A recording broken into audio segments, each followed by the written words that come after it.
Welcome to the Dispatch. You are listening to our primer on Jammu and Kashmir.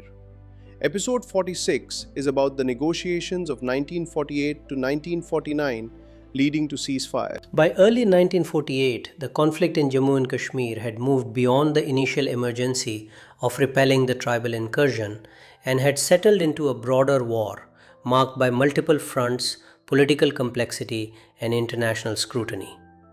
As Indian and Pakistani forces engaged across the mountainous terrain, the Government of India sought an end to hostilities through diplomatic channels, culminating in United Nations involvement.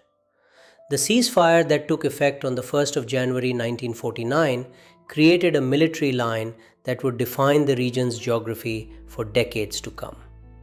India brought the issue to the United Nations Security Council on the 1st of January 1948, framing the conflict as the result of external aggression on a state that had legally acceded to India.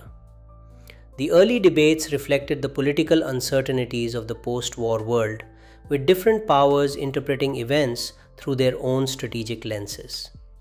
The United Nations appointed the United Nations Commission for India and Pakistan, UNCIP, to investigate, mediate, and propose a pathway to ending the conflict. UNCIP's initial resolutions in the summer of 1948 recommended a three-stage framework: ceasefire, withdrawal of forces, and arrangements for determining the state's political future. While both India and Pakistan accepted the principle of a ceasefire, they differed sharply on the sequence and conditions of troop withdrawals.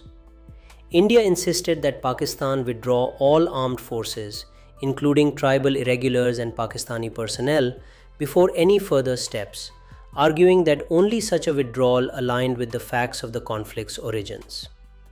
Pakistan argued for a parallel or phased approach. These disagreements slowed diplomatic progress. Meanwhile, fighting on the ground continued through mid-1948. Indian forces secured key areas around Srinagar, reopened supply lines, and made gains in Rajouri, Uri, and parts of Poonch. Pakistani and allied forces held positions in western Jammu and in parts of what are now Pakistan-administered areas, including Muzaffarabad and Mirpur. In the northern regions of Gilgit-Baltistan, winter, terrain, and earlier uprisings had made it difficult for Indian forces to regain positions lost in late 1947. By autumn 1948, both sides were nearing the limits of military expansion. Supply lines were long and narrow, mountain warfare was sustained at great cost, and winter threatened to halt major operations. Diplomatic pressure intensified at the United Nations, and negotiations turned toward finalizing the terms of a ceasefire. After months of debate and field adjustments, both governments agreed to a ceasefire proposal drafted by UNCIP. At 001 hours on the 1st of January 1949, the guns fell silent. The position where forces stood at that moment became the ceasefire line, demarcated later by a military survey team with representatives from both sides and supervised by the United Nations. Stretching from the south near Jammu to the high northern mountains near Kargil, the line divided the territory into two zones: the larger eastern portion under Indian administration and the western and northern areas under Pakistani control. This division was not the result of political negotiation, but of military positions at the moment of ceasefire.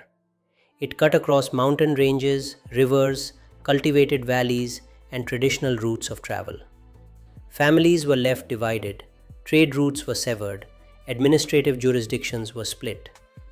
The ceasefire line would remain under UN observation through the 1950s and 1960s, and, after the Simla Agreement of 1972, become known as the Line of Control.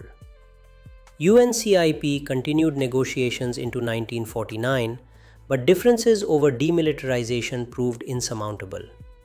India maintained that complete withdrawal of Pakistani forces was a prerequisite for any further step.